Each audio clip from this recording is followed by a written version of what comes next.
Hi students, welcome back to the YouTube channel Brilliant Minds and Educational Hub. So students, हमने last video में क्या देखा था? Last video में हमने गुडेम हिल्स के बारे में पढ़ा था, rebellion in the Gudem hills through the Alluri Sitaram Raju, जिसमें हमने देखा था कि उन्होंने कौन से उनके लिए स्वराज क्या था और कौन से कॉन्सेप्ट्स उन्होंने अपनाए थे. But he uses the violence method to get the swaraj from the colonial government. So आज के टॉपिक में हम देखेंगे स्वराज इन दी प्लांटेशंस. ठीक है, चलो शुरू करते हैं. Workers too had their own understanding of Mahatma Gandhi and the notion of swaraj. अब जो वर्कर्स हैं उनका एक अलग ही नजरिया है महात्मा गांधी जी को लेकर और उनके जो स्वराज का कॉन्सेप्ट है उसे लेकर. ठीक है, फॉर प्लांटेशन वर्कर्स जो थे आपके असम में, उनके लिए क्या था? उनके लिए स्वराज क्या था वो देखिए. Freedom meant the right to move freely in and out of the confined space in which they were enclosed. उनके लिए स्वराज था कि उन्हें आजादी से घूमने फिरने की इजाजत मिले. In and out of the confined space का मतलब जहां पे वो काम कर रहे हैं वहां पे वो आजादी से काम कर सके. इन विच देवर एनक्लोज, जहां पे उन्हें बंदी बनाकर काम करवाया जाता था. तो मतलब उस बंदीपन से उनको क्या चाहिए थी? आजादी चाहिए थी कि जब उनका मन करे वो अपने घर आ जाए, फिर काम पर आ जाए. ये उनके लिए आजादी थी. ठीक है, and it meant retaining a link with the village from which they had come. और मतलब आजादी क्या थी? एक लिंक क्रिएट कर सके उस गांव से जहां से वो आए थे. यानी कि काम वो कहीं और कर रहे हैं, असम में काम कर रहे हैं. ठीक है, असम में काम करते करते उनका मानना था कि उनको तो बंदी बना लिया गया है, उनको कोई परमिशन नहीं है कि वो अपने घर भी जा सके, छुट्टी ले सके, कुछ भी कर सके. उनके लिए आजादी का मतलब था कि प्लांटेशन की जगह पे जहां पे वो काम कर रहे हैं वहां से जब उनका मन चाहे वो अपने गांव चले जाए और छुट्टी से वापस काम पर आ जाए. ठीक है, लेकिन ऐसा कुछ नहीं होता था, उनको वहीं रहना पड़ता था in very harsh conditions. Now आगे देखो. Under the Inland Immigration act of 1859, या आप डेट नोट कर लो. इनलैंड इमिग्रेशन एक्ट आपका हुआ था, कब साइन हुआ था? 1859 में. जहां पे क्या लिखा गया था? What is in the Inland Immigration act?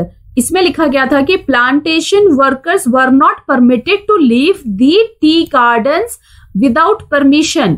मतलब जो आपके प्लांटेशन वर्कर्स हैं वो बिना परमिशन के टी गार्डन को छोड़कर नहीं जा सकते. ठीक है, and in fact they were rarely given such permission, और बहुत कम उनको परमिशन मिलती थी. व्हेन दे हर्ड, जब उन्होंने नॉन कॉपरेशन मूवमेंट के बारे में सुना. When they heard of the non-cooperation movement, thousands of workers defied the authorities.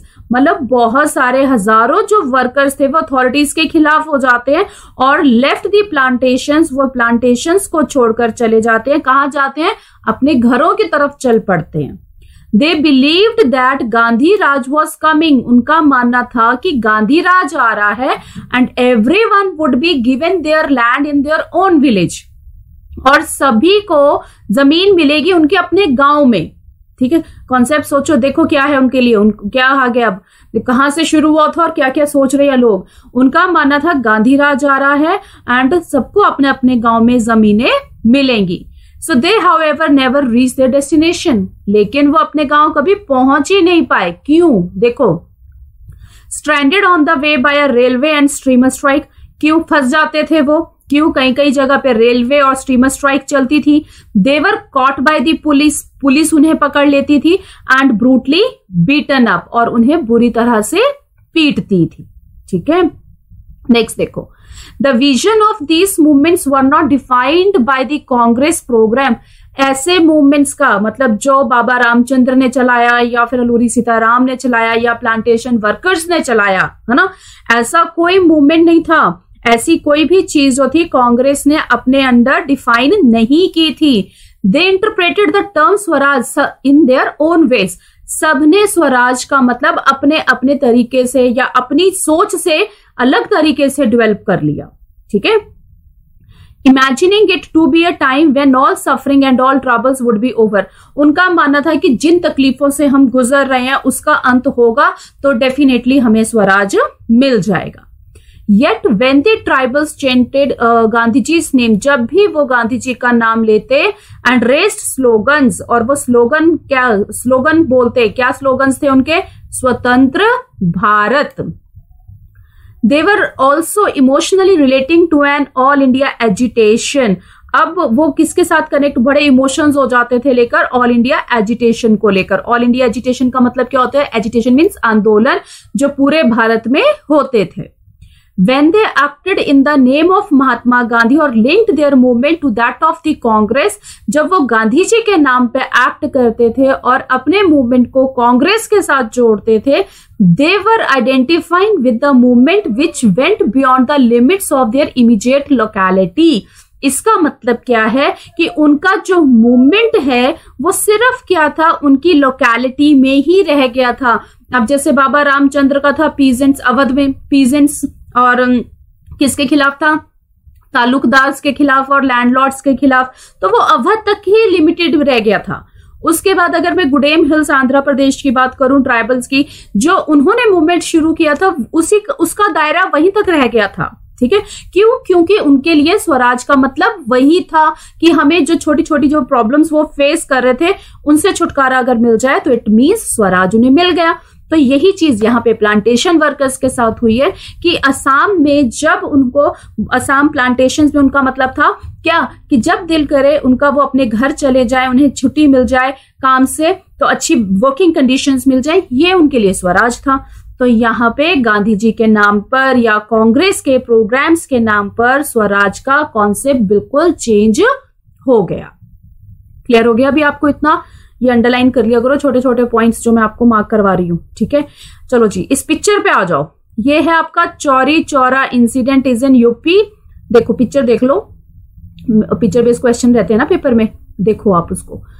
Chauri Chaura 1922, Chauri Chaura in Gorakhpur, a peaceful demonstration in a bazaar turned into a violent crash with the police। इसमें basically क्या हुआ था? चौरी चौरा में 22 police वालों को जो आपके रिवोल्ट कर रहे थे, जो रिबेल कर रहे थे लोग, उन्होंने मार दिया था।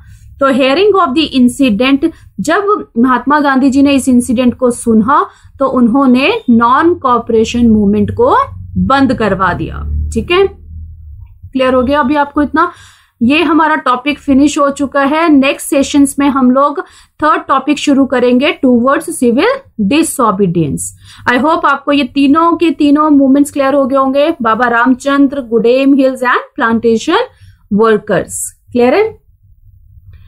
आई होप इतना क्लियर हो गया होगा। कोई डाउट्स हो तो प्लीज कमेंट बॉक्स में डाल दीजिए, I will take care of it. ठीक है, and will meet you in the next session. Stay tuned.